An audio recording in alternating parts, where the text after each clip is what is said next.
आज हम बात करेंगे कैश बुक के बारे में। बिजनेस के अंदर मेन दो तरह के ट्रांजैक्शन होते हैं, एक कैश के अंदर और दूसरा क्रेडिट के अंदर यानी कि उधार के ट्रांजैक्शन।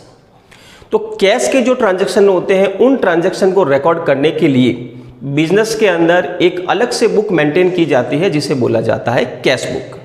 तो कैश बुक एक ऐसी बुक होती है जिसके अंदर बिजनेस के जितने भी कैश से रिलेटेड ट्रांजैक्शन होते हैं वो सारे ट्रांजैक्शन हम उस बुक के अंदर रिकॉर्ड करते हैं। तो देखते हैं कैश बुक का मीनिंग क्या होता है। तो cash book is a book in which all cash transaction, cash transaction कौन से, या तो बिजनेस में कैश रिसिप्ट होता है या बिजनेस में से कैश का पेमेंट किया जाता है। तो अगर बिजनेस में कैश रिसीव्ड होगा या बिजनेस में से कैश का पेमेंट करेंगे तो उसको रिकॉर्ड करने के लिए हम जो बुक मेंटेन करेंगे उसको बोलेंगे कैश बुक। अब ये जो कैश बुक होती है वो दो टाइप की होती है। फर्स्ट जिसे बोला जाता है सिंपल कैश बुक या उसे हम बोलते हैं single column cash book. Second जिसे बोला जाता है cash book with bank column या इसे बोलते हैं टू कॉलम। कैश ट्रांजैक्शन दो टाइप के होते हैं, एक जो आप कैश पेमेंट करते हो या कैश रिसीव करते हैं और दूसरा जो बैंक के थ्रू होते हैं यानी कि चेक से होते हैं। तो बैंक वाले जो ट्रांजैक्शन होते हैं कैश के, उसके लिए एक अलग से कैश बुक मेंटेन की जाती है जिसको बोला जाता है टू कॉलम कैश बुक। उसमें हम कैश के साथ साथ बैंक के साथ जो ट्रांजैक्शन होते हैं उसको भी रिकॉर्ड करेंगे और सिंपल कैश बुक के अंदर हम ओनली जो कैश ट्रांजैक्शन होते हैं उसी को रिकॉर्ड करेंगे। तो सबसे पहले हम ये चेक करते हैं कि सिंपल कैश बुक या सिंगल कैश बुक हम किस तरीके से बना सकते हैं। सबसे पहले हम बात करते हैं सिंपल कैश बुक जिसे सिंगल कॉलम कैश बुक भी बोला जाता है। ये कैश बुक का एक फॉर्मेट है। ये left hand side debit side और राइट हैंड साइड जो होती है वो होती है credit side. Date, particular, ledger folio, amount, इतने कितने कॉलम हम बनाएंगे क्रेडिट के अंदर। डेट, पर्टिकुलर, लेजर फोलियो और अमाउंट। अगर किसी ट्रांजैक्शन से बिजनेस के अंदर कैश रिसीव होता है तो उसे हम कैश बुक के डेबिट के अंदर रिकॉर्ड करेंगे। अगर किसी ट्रांजैक्शन से बिजनेस के अंदर कैश रिसीव्ड हो रहा है यानी कि बिजनेस में पैसा आ रहा है, कैश रिसीव हो रहा है, तो उसको कैश बुक के डेबिट के अंदर रिकॉर्ड करेंगे। और अगर किसी ट्रांजैक्शन से बिजनेस में से कैश का पेमेंट हो रहा है यानी कि बिजनेस में से कैश जा रहा है तो उसको हम कैश बुक के क्रेडिट के अंदर रिकॉर्ड करेंगे। तो यहाँ आएगा आपके कैश पेमेंट। तो जो भी हम कैश पेमेंट करेंगे बिजनेस में से कैश जाएगा वो सारा आएगा कैश बुक के क्रेडिट के अंदर और जिस ट्रांजैक्शन से बिजनेस के अंदर कैश रिसीव्ड होता है उसको हम रिकॉर्ड करेंगे कैश बुक के डेबिट के अंदर। जो उधार के ट्रांजैक्शन होते हैं जिनसे कैश इफेक्ट नहीं होता है उसकी रिकॉर्डिंग कैश बुक के अंदर नहीं होगी। कैश बुक में वही ट्रांजैक्शन रिकॉर्ड करेंगे जिससे बिजनेस में कैश रिसिप्ट होना चाहिए या फिर बिजनेस में से कैश का पेमेंट होना चाहिए।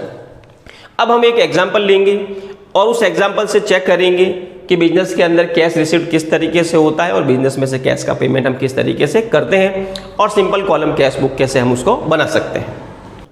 अब हम सिंगल कॉलम कैश बुक या सिंपल कैश बुक का एक न्यूमेरिकल क्वेश्चन सॉल्व करते हैं जिससे हमको ये टॉपिक अच्छे से समझ में आ जाए। क्वेश्चन गिवन है, enter the following transaction of Ripinder in his single column cash book and balance sheet. तो रिपिंदर की हमको एक कैश बुक प्रिपेयर करनी है। Simple column cash book, debit के अंदर जो कैश रिसीव्ड होगा उसको रिकॉर्ड करेंगे और जो हम कैश पेमेंट करेंगे उसको क्रेडिट के अंदर रिकॉर्ड करेंगे। फर्स्ट ट्रांजैक्शन दे रखा है, रिपिंदर स्टार्टेड बिजनेस विद कैपिटल। रिपिंदर ने बिजनेस स्टार्ट किया और बिजनेस के अंदर कैपिटल इंट्रोड्यूस किया। जब बिजनेस स्टार्ट करते हैं और बिजनेस के अंदर अमाउंट इन्वेस्ट किया जाता है तो उससे बिजनेस के अंदर कैश रिसीव होगा और जब बिजनेस में कैश रिसीव होगा तो कैश बुक के अंदर हम करेंगे उसको डेबिट। सबसे पहले ईयर लिख देते हैं 2021। कैश आ रहा है, कैश रिसीव्ड हो रहा है तो कैश बुक के डेबिट के अंदर।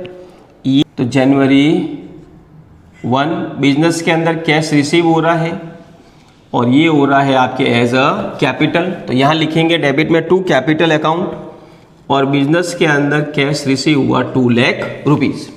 तो कैश बुक को डेबिट कब करना है? जब बिजनेस के अंदर कैश रिसीव्स होता है। और क्रेडिट कब करेंगे? जब बिजनेस में से हम कैश का पेमेंट करेंगे। Number 2, purchase furniture for cash. Cash के अंदर फर्नीचर बाय किया, जब फर्नीचर को परचेज करेंगे तो उसका पेमेंट किया जाएगा, और जब पेमेंट होगा तो बिजनेस में से कैश जाएगा। तो इसको हम रिकॉर्ड करेंगे कैश बुक के क्रेडिट के अंदर। ये है जनवरी 2। जनवरी 2 क्या बाय किया हमने? फर्नीचर। तो क्रेडिट के अंदर लिखेंगे हम बाय फर्नीचर अकाउंट, और अमाउंट डाल देंगे 50,000 रुपीज़। 50,000 का जब हम फर्नीचर परचेज करेंगे तो इससे हमारे कैश का पेमेंट होगा, यानी हमारा कैश जाएगा। तो कैश बुक के क्रेडिट के अंदर रिकॉर्ड करेंगे। नेक्स्ट देखते हैं purchase goods for cash. Cash के अंदर गुड्स बाय किया, इससे भी हमारा कैश जाएगा। इसकी एंट्री भी होगी कैश बुक के क्रेडिट के अंदर जनवरी 3। उसके लिए हम लिख देते हैं बाय परचेज अकाउंट, और ये हमारा कैश जा रहा है 30,000 रुपीज़। नेक्स्ट जनवरी 5 पेड फ्राइट। भाड़े का पेमेंट किया, भाड़े का जब पेमेंट करेंगे इससे भी हमारा कैश जाएगा।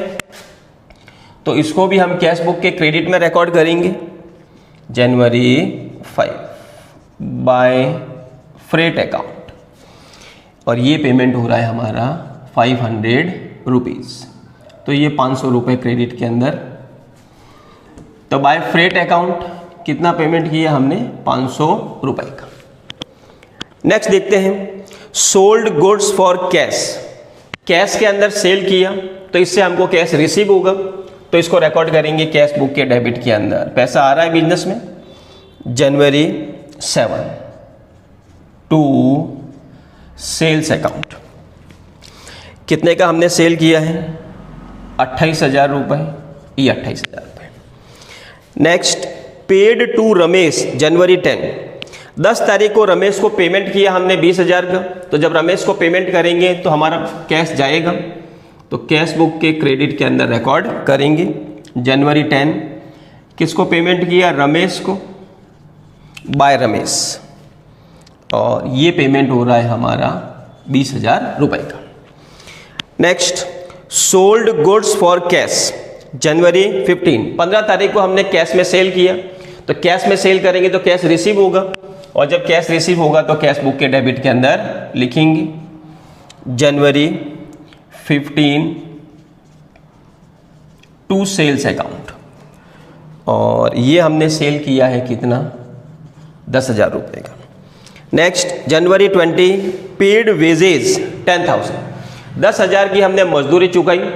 जब मजदूरी का पेमेंट करेंगे इससे भी हमारा कैश जाएगा, तो इसको रिकॉर्ड करेंगे कैश बुक के क्रेडिट के अंदर जनवरी 20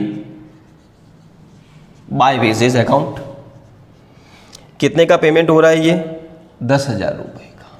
ये हमने लिखा 10,000। नेक्स्ट देखते हैं जनवरी 25 purchase goods from Raj on credit. Goods by किया हमने राज से, लेकिन ये कह रहा है क्रेडिट के अंदर, यानी कि उधार के अंदर। तो जब उधार में ट्रांजैक्शन होता है तो उसके अंदर कैश इफेक्ट नहीं होता है, यानी न तो उसमें बिजनेस में कैश आ रहा है, न ही इससे बिजनेस से कैश जाएगा। तो इसलिए इस उधार वाले की एंट्री इस कैश बुक के अंदर नहीं बनाई जाएगी, तो हम इस ट्रांजैक्शन को इस कैश बुक के अंदर रिकॉर्ड नहीं करेंगे। Next Jan 31 paid rent by cheque. अब हमने यहाँ रेंट का पेमेंट किया, और वो किससे किया? चेक से किया। तो जब हम चेक से पेमेंट करेंगे तो यहाँ हमारा जो कैश जाएगा वो बैंक में से जाएगा। अभी हमारे बिजनेस में से, यानी हमारे बिजनेस का जो गल्ला है उसमें से ये कैश जो है वो नहीं जाएगा, यानी हमारे बिजनेस के अंदर, यानी जो शॉप वगैरह है उसमें से ये कैश जो है वो इफेक्ट नहीं होगा। कैश इसमें जाएगा, बट वो किस में से जा रहा है? बैंक में से जा रहा है, इसलिए उसकी एंट्री जो बनेगी वो बैंक वाले कॉलम के अंदर बनेगी। इस सिंपल कैश बुक के अंदर ये वाली ट्रांजैक्शन भी हम रिकॉर्ड नहीं करेंगे। तो अब इसके बाद हम कैश बुक का जो है वो बैलेंस फाइंड आउट कर लेते हैं। डेबिट के अंदर जो कैश रिसीव्ड हुआ वो था, क्रेडिट के अंदर जो कैश का पेमेंट किया वो था। इन दोनों का जो डिफरेंस आएगा, यानी अभी भी हमारे पास में कितना कैश जो है वो बचा हुआ है, इसको बोला जाता है बैलेंस सीडी। तो हम इधर लिख देंगे बाय बैलेंस सीडी। मंथ की लास्ट डेट डालेंगे, जनवरी के अंदर होता है 31। तो क्लोजिंग बैलेंस निकालेंगे। कैश बुक का बैलेंस कैसे फाइंड आउट करेंगे? सबसे पहले हम दोनों साइड की टोटल कर लेते हैं कि हमारे बिजनेस के अंदर कितना कैश रिसीव हुआ और फिर हमने कितना कैश जो है वो पेमेंट किया। पहले रिसीप्ट की एंट्री बना देख लेते हैं कितनी टोटल होती है। ये हो रहा है 2,38,000, यानी हमारे बिजनेस के अंदर 2,38,000 हमको कैश मिला है। उसमें से हमने कितना पेमेंट किया? 50 + 30 80, 1,110,500। तो क्रेडिट के अंदर आ रहा है 1,10,500। तो बिजनेस में इतना पैसा मिला, इसमें से इतना हमने पेमेंट किया, तो अभी भी हमारे पास में कुछ बैलेंस बचा हुआ होगा। तो इसमें इस जो रिसिप्ट था उसमें से जो पेमेंट हुआ वो लेस कर देते हैं। 1,10,500 0 0 5 7 1 और 1। तो अभी भी हमारे पास बिजनेस में 1,17,500 बचा हुआ है। पहले इसकी टोटल लिख लेते हैं 2,38,000। ये कि ये टोटल यहाँ लिखेंगे 2,38,500, बट एक्चुअल में इसकी टोटल ये नहीं हो रही है।